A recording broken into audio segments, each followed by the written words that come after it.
Kindly sit down. Salamat po. Commander, give the order of tikas pahinga.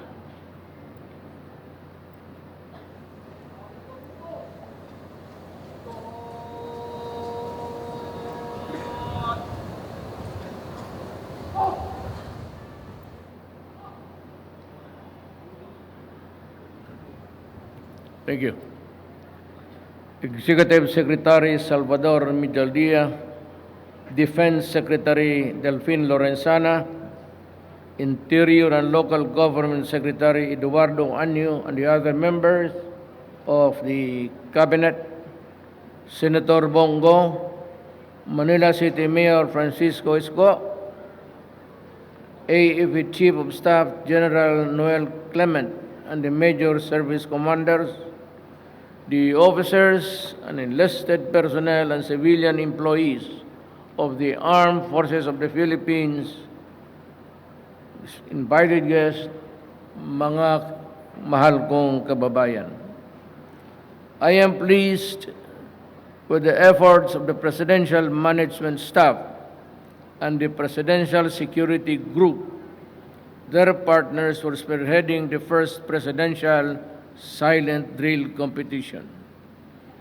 It is just fitting that we hold this maiden event as the Armed Forces of the Philippines concludes the National ROTC Summit that showcases the gallantry, bravery, and spirit of voluntarism of young men and women all over the country.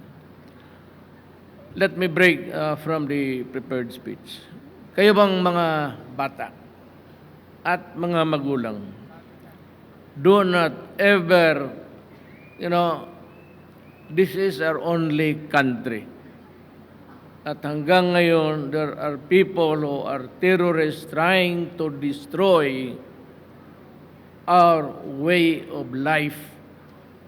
Kayong mga bata, huwag kayong magpadala dyan sa mga ideolohiya na barat. Dumaan na kami dyan. I was one of those. Pero later on, I realized that nothing else would be good except to have law and order and one government. Alam mo, they promise anything and everything, including sumasali sa gobyerno and then submitting papers towards a coalition government. Hindi mangyari yan sa buhay ng ating bayan. Hindi talaga ako papayag kailanman.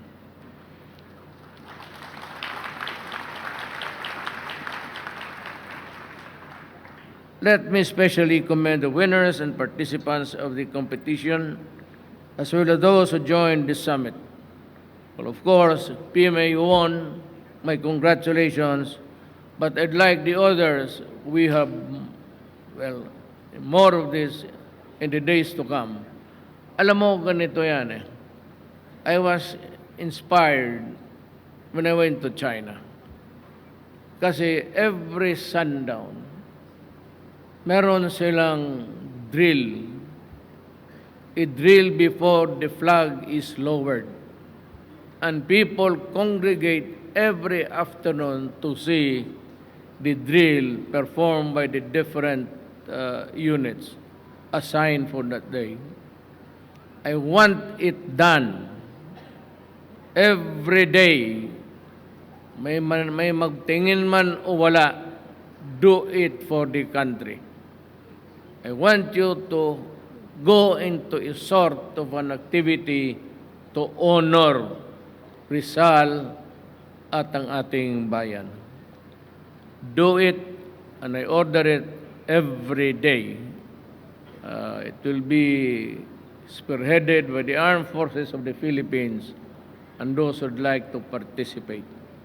And I pay well. It is not because binabayaran ko kayo, but to give you an incentive to perform well before the public. Sabi ko, kung may manood, maganda. Kung wala, just do it because I might just be there in the corner to watch it. And I feel proud of my soldiers and my policemen. And that is why I will never compromise the way of life of the Filipinos. It might not really be the perfect one. Alam mo, mali dito, mali doon. Me, I have my faults, plenty. But never about money. Ibang bagay siguro. These undertakings highlight the importance of the RTC program in inculcating in the hearts of young Filipinos critical values for nation building, such as perseverance, discipline, excellence, leadership, and loyalty, and patriotism. Alam mo, isa akong tamad na tao. I hate to wake up each Saturday to go into a training sa ROTC. But now I realize na importante ito. Meron tayong pumasok na sundalo talaga. At walang ginawa, nag-aral 24 oras kung paano pumatay, paano, kill the enemy, and all sorts of things. Pero kulang ito sila. In a total outbreak, itong mga to andoon sa front line. At hindi mo malaman kung maubos ito sa isang bomba lang o isang machine gun. We have to have a reserve force which can be mobilized anytime. Kaya yung mag-lead ng mga ROTC pati civilians, kayo. If you want to go into real being soldiers, but alam mo, sila nag-aaral ito pagkasundalo professional. Tayo naman, nag-aral tayo ng pag-AB, abogado, kailangan tayo ng kumuha ng ROTC. Undergo the training kasi alam mo, pagdating ng panahon, alam mo magkasanang Armalite, alam mo mag-dismantle kung masira at alam mong bumaril. Even the discipline. Alam ko na napipika ka, sigaw-sigawan ka. But take it as part of life, the training. What I like is, pag dumaang kayo ng ROTC, merong kayong respect of authority, echelon, as it goes higher, and discipline. Ngayon yung mga bata na ayaw, hayaan ninyo yan. So there will always be a time for an accounting in this country. Pag nagkagulo ito, kung hindi na malaman saan sila pumunta, problema nila yan. Problema nila yan.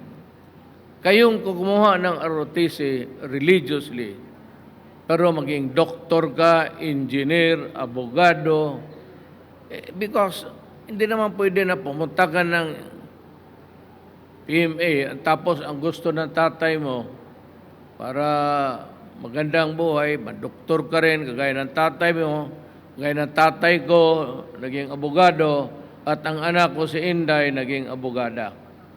Ganun yan.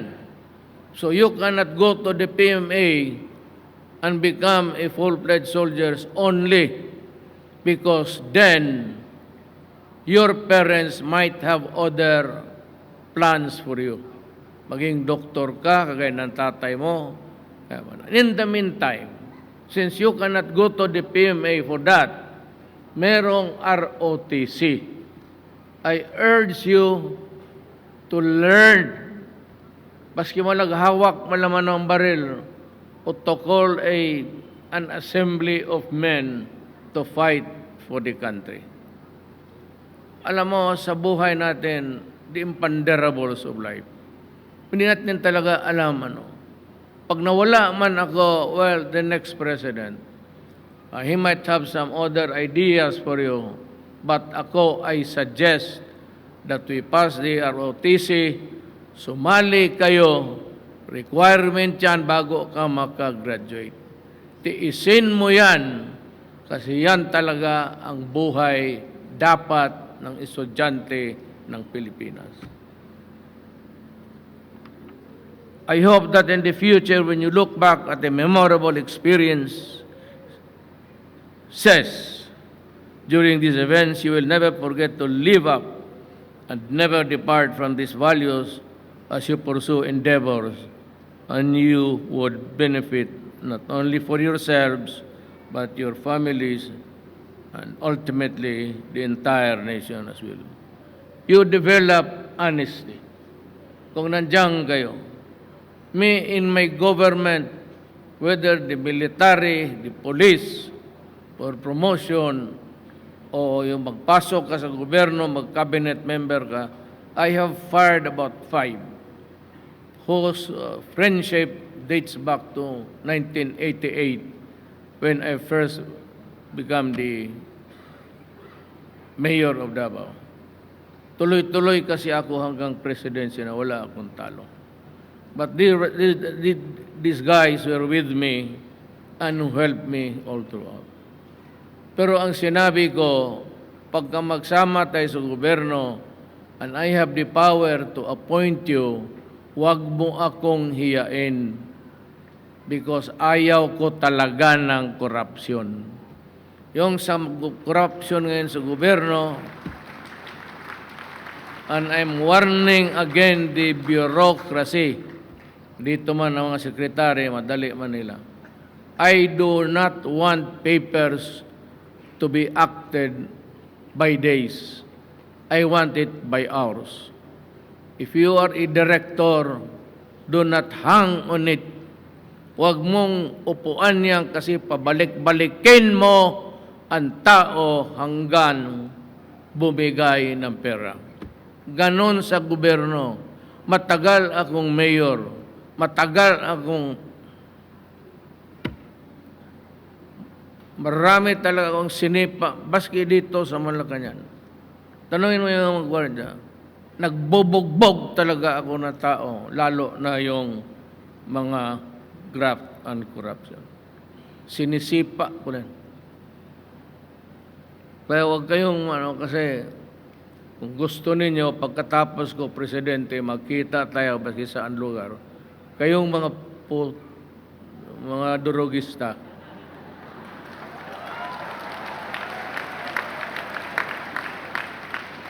kung agrabyado kayo, Rotc kayo, abangan ninyo ako o sabihin ninyo saan kayo, pupuntahan ko kayo.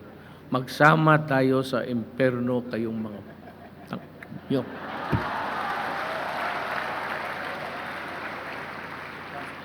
Alam mo, makasabihin mo, hindi ako taga Maynila, probinsyano ako, Pitsugen.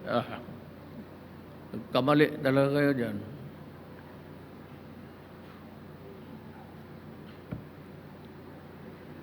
Ako, naglilinis rin ako ng baril gabi-gabi. Para sa inyo yan. Pag alis ko ng Malacanang, maglinya ka na dyan, mag-draw na tayo. At magsama na tayo sa imperno for all time. At doon ko kayo bugbugin ng bugbugin araw-araw sa harap ni Satanas, mga kayo. Galit ako I said, do not destroy my country. Look, kayong mga human rights. I told everybody, wag mo ninyo akong sisihin. I told you, do not destroy my country because I will kill you. Nothing can be more clear than that. Pag sinira mo ang mga anak namin, at sabi yung ganon, widespread na, kita mo araw-araw sa TV ninyo, meron talagang droga. Look at the crawler. Yung tumatakbo dyan sa baba. That's called crawler. Nagko-crawl. Meron talaga araw-araw. Hindi nagtaka na itong mga human sa bantay kayo. Hindi na lang yung tinignan na my country is being flooded with drugs. And I have to protect the next generation. Trabaho ninyo yan. Kaya mga magiging sundalo. You have to protect the next generation. Kasi yung next generation, marami ang tama ng droga kaya ng Amerika. Kawawa tayo. Hindi tayo mayaman. Ngayon, maganda na. Surplus natin. May pera na tayo. Putulin mo lang yung graft and corruption. Putulin mo yung droga. Putulin mo lahat na sumisira ng Pilipino. Ay, hindi ka makulong yan. Wala kayo. At makulong kayo, di sama tayo. Pareho lang naman yan. Ako matanda na, sila. You do not scare me na pakulong mo ako dyan sa International Court, Criminal Court. I will never allow myself to answer itong mga puti. Hoy, loko-loko kayong mga... I will never answer any question coming from you. It's bullshit to me. I am responsible only to the Filipino. Ang maghusga Pilipino. And if you hang me for all what I did, go ahead.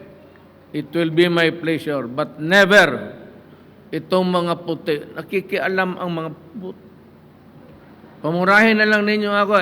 Pumuputok na ng kakapigil.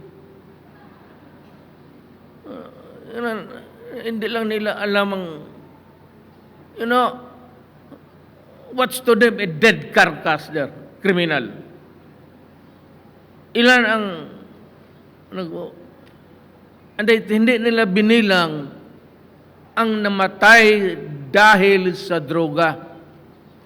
Kaya kayong mga human rights, you better behave. Do not look at life on a single lens. Tignan ninyo parang binocular. Not a telescope na isa lang. Mga gago kayo, mga bobo kayo. Tsaka kung kayo, ay nako. Gusto ko nga magharap tayo ng korte. I want to debate with you about what ails this country. And I'd be happy to answer you and to condemn you. Hindi na matalo. Before I became a mayor, I was a prosecutor. Kaya do not, magsabihin mas bright ka sa akin. Mas bright ako sa inyong lahat, sa totoo lang. Kaya yung mga Bisaya, pumapakpak na kayo ng husto. Ngayon lang kayo nagka-presidente ng... I assure you that this administration will remain unrelenting in its mission to realize a comfortable life for all Filipinos. And I firmly believe that the values learned from the ROTC program are vital towards achieving this goal, including those who go to the PMA to be soldiers. Yun lang. Itong ROTC part-time lang ito because they have other worries. To be a doctor, to be a lawyer. But then again, when trouble comes, everybody of us can be heroes. Alam mo it's just the opportunity. Ayaw ko lang magyabang. Itong mga human rights. I have been, in my lifetime as mayor, I see myself, my life in front of me. Alam mo, kayo mga taga-Davao, kayo mga taga-media, 2 beses ako nagpa-hostage para lang sa kapwa-tao ko. Kaya talagang papatay ako para sa kapwa-tao, para sa Pilipino. Huwag ka talagang magkumpiyansa sa akin. Ayaw kong mapahiya. Kaya ganon ako. As we look forward to the next silent drill competition, siguro next, ilan ba ang binigay natin? 300,000. Siguro mga next, ang first mga 10 million, okay na?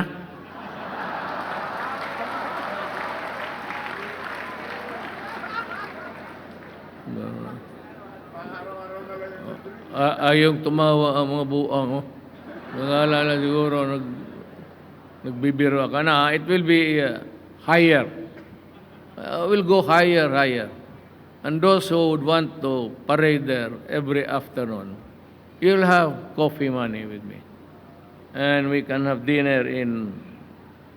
Kaya kung sinong gusto pumunta ng Malacanang, it's open to everybody, to every Filipino. You just inform Bongo or any of itong police. Lapitan lang niya, sabihin niyo, usapin ko si Mayor, gusto kong makita ang Malacanang at magkain doon. At yung kwarto niya, gaano ba kalapad yung kama niya. Kung lalaki ka, walang overnight. Pero kung ayaw kong sabihin, magalit ang anak. Alam mo, pagka ganito, sanay lang ako sa biro kasi politiko ako. I never graduated from being a mayor. Dala-dala ko yung pagka-mayor ko sa presidency. Kaya ako nagmumura, nagbibiro. But just take it in stride. It's just pabiro lang. Pero kung totoo, kung magpunta ka doon, sabi, can we spend the night here, Mayor? Yes. Pero pagka lalaki, tang-ina doon ka sa barracks, sundalo, huwag kang My house is very small. But you are all invited to go to Malacca. It's your palace. All you have to do is to let us know and group na lang kayo. About mga 20 each time, then you let us know and you can have a view of the palace. Inyo yan. Wala akong ano dyan gusto ko. At I do not call it palace. I'm just saying it because that's the usage. I call that thing in Pasig as my office. In public, in official declaration, I said, I am a worker of government and I serve the people and I live simply kasi pera ng tao yan. Kung magkain ka doon, yung nakapunta na, marami ngayon nakapunta. Isang sabaw, isang ulam, isang kanin. Huwag na maghingi ng another cup of rice kay limitado ang pagkain dyan sa walang steak dyan kasi hindi ating pera yan. Simple dinner. I will all accommodate you. Over the next 2 years, I will end my term. At sa lahat na may sama ng loob sa akin, anytime, baski natulog ako, katukin lang ako ninyo. Duterte, gumising ka, pag-usap tayo. Okay, no problem.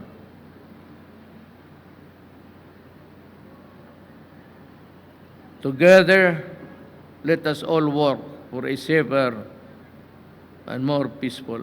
Alam ninyo, yung kayong mga bata na school, do not allow the criminals to bamboozle you. Huwag kang pumayag kayong mga huwag kayo sa daan because yung mga streets are for the use of the citizens. Magtindig-tindig ka ng kanto, magpasa-pasa ka ng ano, tapos human rights, ano ka na. Huwag mong, yan kayo, not in the streets, not. Kasi maghuli kayo ng sa bus, gano'n. Well, it could be the last ride of your life. Hindi ako nagbibiro. Kasi galit ako sa kriminal, galit ako sa corruption. Bakit? because I love you. Kaya na si speech ko noon sa kampanya, I am here because I love the Filipino people. So sinabi ko yan. Yung bago ako sa kampanya, sabi ko itong droga, mga itong mga kriminal, do not, huwag ninyong i-oppress. Ayaw ko yung i-oppress. Ayaw ko yung mag-standby dyan sa mga bayan-bayan. Pag may magsumbong sa akin, tatapusin talaga kita. You know, the only way to end the problem is to end you para tapos na. Kung kayo mga kriminal masasamang loob, do not do it. It is dangerous at these times sa panahon ko. Ibang presidente, bahala na. Huwag dito. Ayaw kong mapahiya. Hambugiro ako. Kapag sinabi ko wag. So, naka-lecture naman ako, lahat na. Maraming salamat sa participants. I really appreciate your sweat. Next time, we'll have more prizes to come here. Right? 10 million, hindi na ninyo maubos yan sa isang gabi. Kung manalo kayo. Look forward to it because, alam mo sa totoo lang, hindi ako naghingi ng pera maski kanino. Pagtanong kayo ng negosyante dito, naghingi ako ng pera para sa akin, pero maghingi ako ng pera para sa iba, para sa kapwa ko tao, kaya ko.